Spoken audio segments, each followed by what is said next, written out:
Hello, my name is Daniela Lopez, and I am a behavioral health specialist at Community Health and Social Services. I will be talking to you about Minority Mental Health Month today. And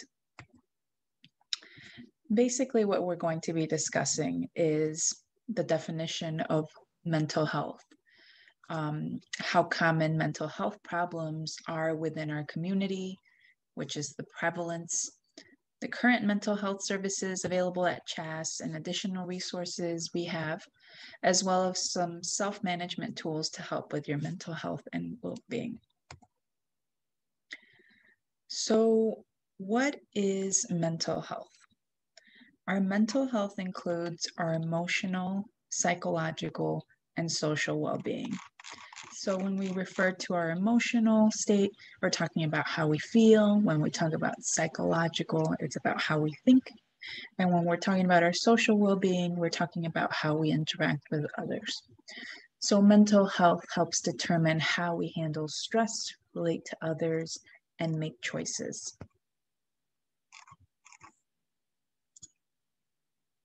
Mental health is important at every stage of life, from childhood and adolescence through adulthood.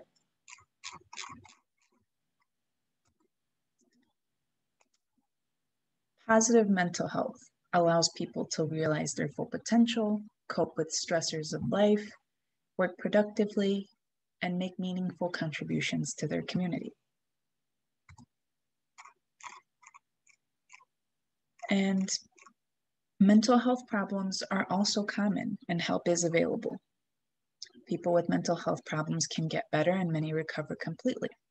Over the course of your life, if you experience mental health problems, your thinking, mood, and behavior could be affected. Many factors contribute to mental health problems, including biological factors such as genes or brain chemistry, life experiences such as trauma or abuse, family history of mental health problems. But as mentioned before, many health problems are common and help is available and people can recover. So, how common are mental health problems within our community? So, the state of Michigan collects data from people using the Michigan Behavioral Risk Factor Survey to understand how common mental health problems are within the state. Mental health problems within the survey are defined as 14 or more days where mental health was not good, and not good could mean stress, depression, and problems with emotions during the past 30 days. So this graph shows a summary from the data from the Michigan Behavioral Risk Factor Survey. On the left-hand side, you can see they looked at different age groups, genders, and at this time we're not inclusive beyond the gender binary, education, and household income. At the top of the table, you see that race and ethnicity are broken down into categories. I've highlighted what I want you to pay attention to. What do you notice? Do you see a variance in the total number of people experiencing things, comparing individuals who are part of a racial or ethnic minority versus those of Michigan, or white individuals? Do you see a difference in the age categories between minority groups? What about gender, education, or household income? So over most measures, people of color or minorities are typically reporting higher rates of poor mental health than their white counterparts in the state of Michigan or the state of Michigan overall. Also, this data is not complete. As mentioned before, only those in the gender binary are described here. And research shows that individuals with intersecting identities, or those with multiple minority statuses, like a self-identified gay, Black, Latinx male, are at higher risk of poor mental health.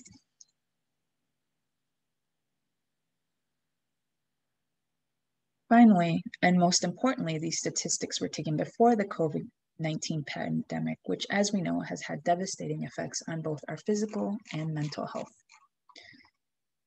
So this next slide shows The community exposure was compounded by poor mental health.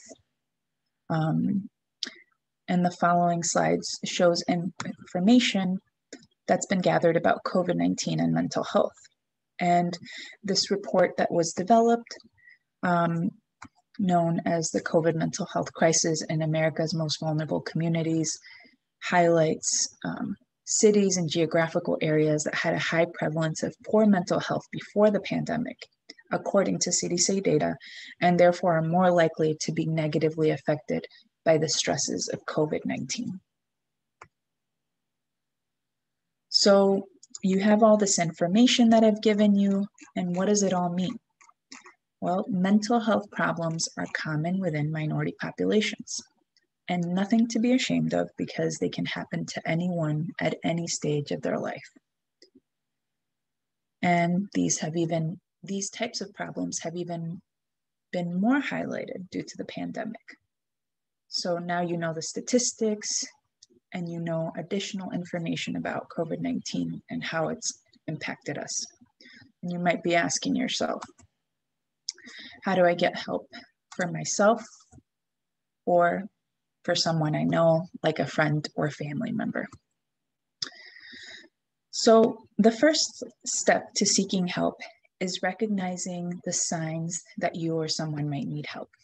So I've listed some signs of mental health problems here, like eating or sleeping too much or too little, pulling away from people and usual activities, having low or no energy, feeling numb or like nothing matters, having unexplained aches and pains, feeling helpless or hopeless, smoking, drinking, or using drugs more than usual, feeling unusually confused, forgetful, on edge, angry, upset, worried, or scared, yelling or fighting with family and friends, experience severe mood swings that cause problems in relationships, having persistent thoughts and memories you can't get out of your head, hearing voices or believing things that are not true, thinking of harming yourself or others, inability to perform daily tasks like taking care of your kids or getting to work or school.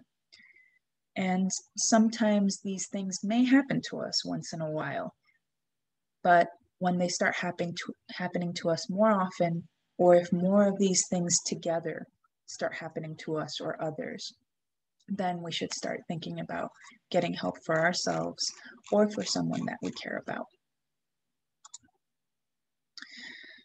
So the second step after you've recognized these signs is to seek resources or places that can provide help to you or someone you know. One of those places is Community Health and Social Services Behavioral Health Department. So the CHAS Behavioral Health Department offers behavioral health services to adults and children to ensure their mental and emotional well-being. Our staff of bilingual, bicultural behavioral health specialists are available to assist patients experiencing many mental health conditions, such as anxiety, depression, post-traumatic stress disorder, panic disorder, grief and loss, trauma, postpartum depression, and pain management. So all of these disorders are connected to those signs that I mentioned previously. So for example, if you're feeling that you are eating too much, that you are having trouble interacting with people, you don't want to leave your house, you don't enjoy activities that you used to enjoy, then you might be exhibiting signs of depression and you would want to seek additional resources for help. So in order to get in contact with us at Community Health and Social Services, you can call us at our number listed here and then dialing option 7. We're located in Southwest Detroit and our address is also listed there. You're always welcome to contact us at CHAS, but we do want you to be aware, because mental health problems are common and more people are seeking services due to the pandemic, we are currently only accepting patients of the clinic who have established care with a primary care provider. However, if you call us and you are not a patient of the clinic, we can connect you with additional resources. Additionally, most of our visits are conducted through telemedicine or telemental health, which means that we would either contact you via phone or video call.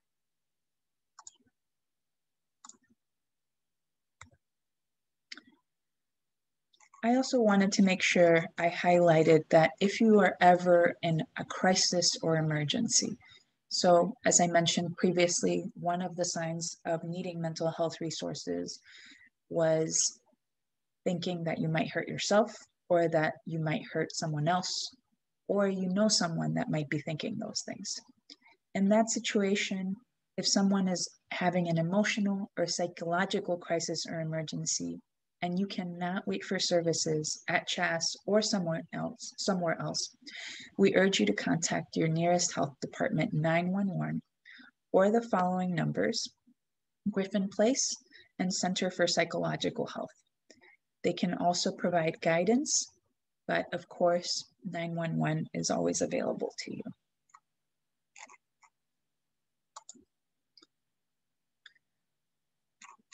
So I've provided a lot of information to you about mental health conditions, resources, and now we're going to shift gears towards self-care and coping strategies. So many places may have wait lists.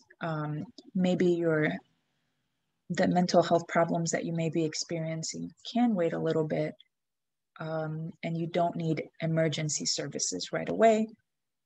So until you're able to receive services, we would like to go over some strategies you can use to help with your mental health and well-being.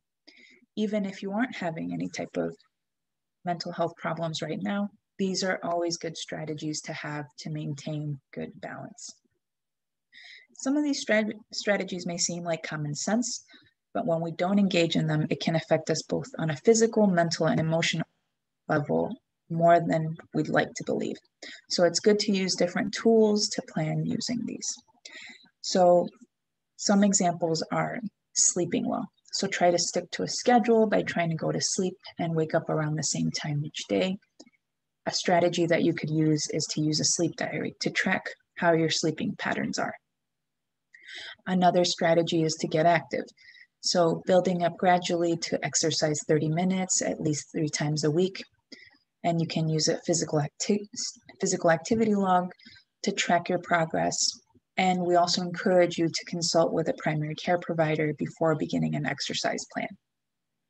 Additionally, eating well, like making meals ahead of time, cooking large quantities of food and freezing it, using a daily food diary to also track your eating habits, eating more fruits and vegetables, drinking lots of water, things like that.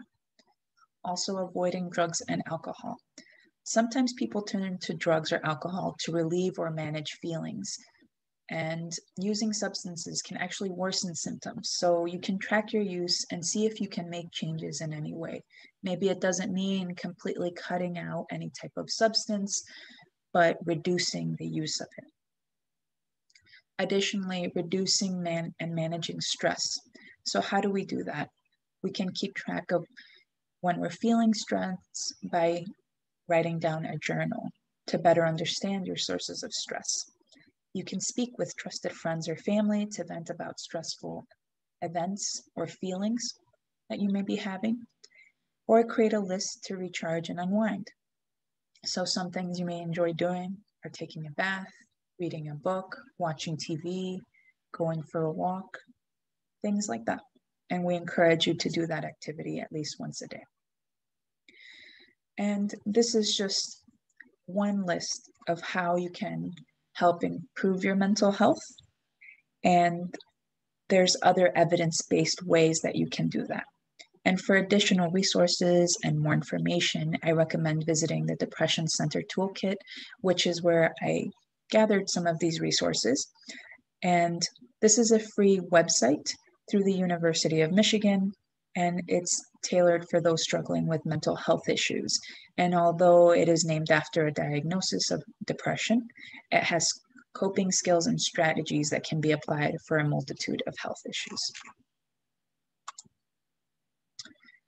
Finally, I would like to leave you with a tool or a set of tools that you can use in the future. One technique is called square breathing, and the other one is called rainbow breathing. And rainbow breathing is usually used for children, but either one can be used for children or adults. And these techniques are useful to help regulate our breathing. And this is important because it helps us feel calm and present in the moment. And that's important to help with stressors. So I'd like to go over square breathing first. So what you envision is a square, and you try to create the shape of a square with your breathing. And the way you do that is that the inhale becomes one side of the square, you hold the inhale, which becomes another side of the square, then you exhale, which is another side of the square, and then you hold the exhale, and that becomes the final side of the square.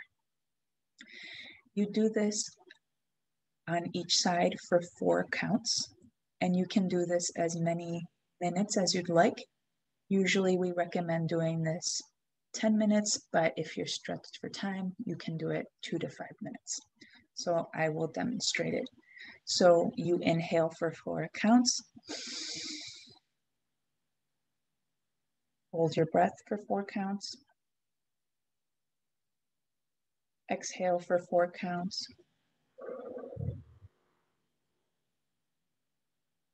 Hold for 4 counts. Inhale for 4 counts. Hold for 4 counts. Exhale for 4 counts. Hold for 4 counts. And you continue to do that and continue making the shape of that square until you feel a little bit calmer. I encourage you to try that out when you are in a relaxed state and see how you feel doing it. And when you're in a more stressed state, try to do it as well. And write down how you feel afterwards to see if it actually helps you. Now, another strategy that I'd like to teach you is called rainbow breathing. So as I mentioned before, this can be used with children, but it can also be used with adults as well.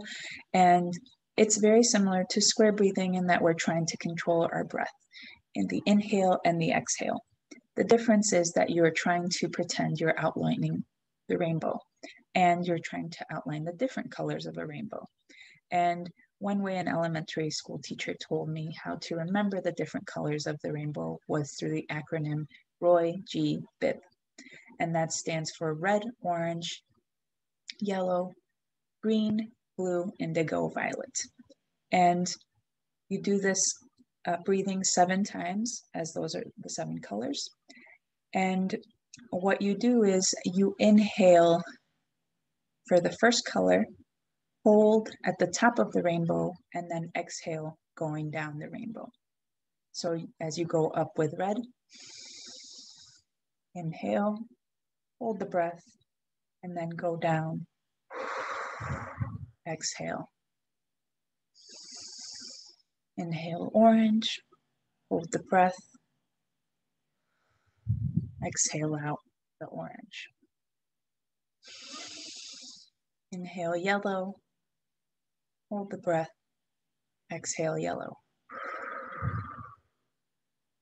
Inhale green, hold the breath, exhale green. Inhale blue, hold the breath, exhale blue. Inhale indigo, the breath, exhale indigo.